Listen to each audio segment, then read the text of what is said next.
Those of you who ask questions of your students, which is every one of you, no matter what level or what you're doing in the classroom, you ask students questions and you expect an answer often. They stop thinking at the point when they have answered the question. And what we want to do is get beyond that idea of once they've given the correct answer, we now want them to do something with that information. It's called Beyond Cut and Paste. It's a book that Jamie McKenzie wrote, and Mary Ellen and I a number of years ago went to this when Jamie McKenzie offered it. And it's the idea that kids go on Google, we often go on Google, and we find our answer out of a list of thousands, if not millions of hits, and we think we're done.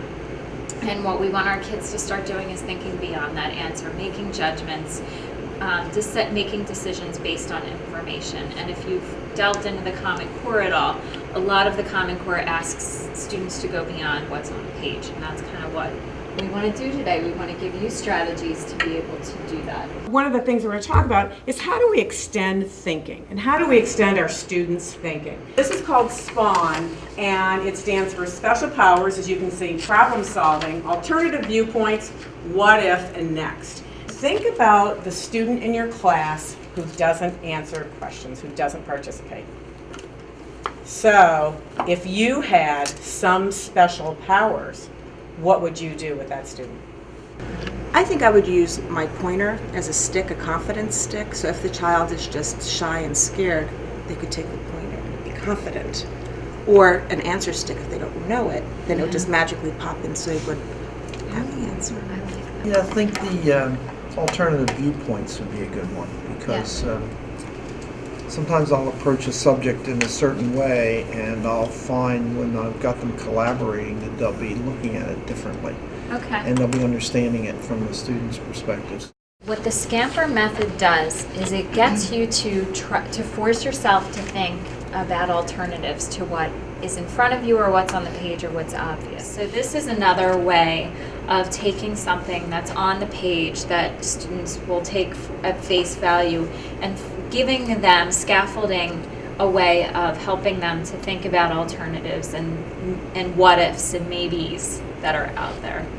So would they use this with a writing piece? They could use this with experiments and labs. In math, you could look at alternative ways of getting through a word problem, and obviously in language arts what we're saying is with characters we get to a certain point of a story, we want kids to predict things that are going to happen or think about how an outcome could have been differently if they would have made different decisions throughout the story or the book. So you have to have a little bit of anxiety in order for learning to take place.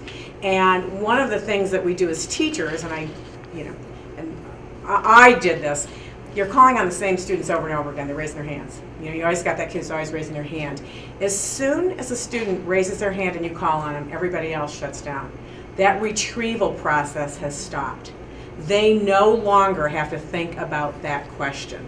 So it makes them a little nervous and a little anxious as you're walking around, and I don't want to upset those special ed students, but it makes them a little anxious. So they have to be prepared, and that's one of the ways, and obviously we're modeling it here and we have your names all on the popsicle sticks.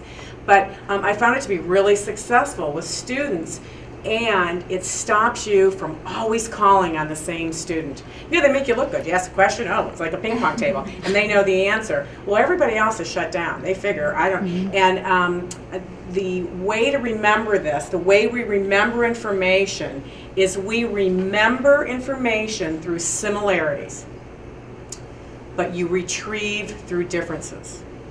So when you ask a question in a classroom and your students are starting to, in their mind, they're shuffling through, they're starting to look for the differences to come up with the right answer. So as soon as you call on someone, that stops that process. So that was one of the reasons we did the popsicle sticks today. Beyond cut and paste is the idea that our students, and probably many of us, I know I'm very guilty of Googling a lot, and I look at probably the first page of results and I make my decision and I get my information from that first page of links.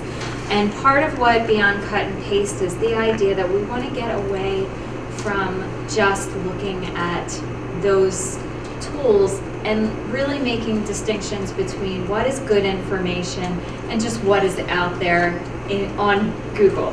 So not that Google is bad, it isn't at all, but we want to, when we work with our students, sometimes we send them onto the internet, and that is fine, but when they go on Google, we tell them to go on a search, we just don't know if they're getting quality information.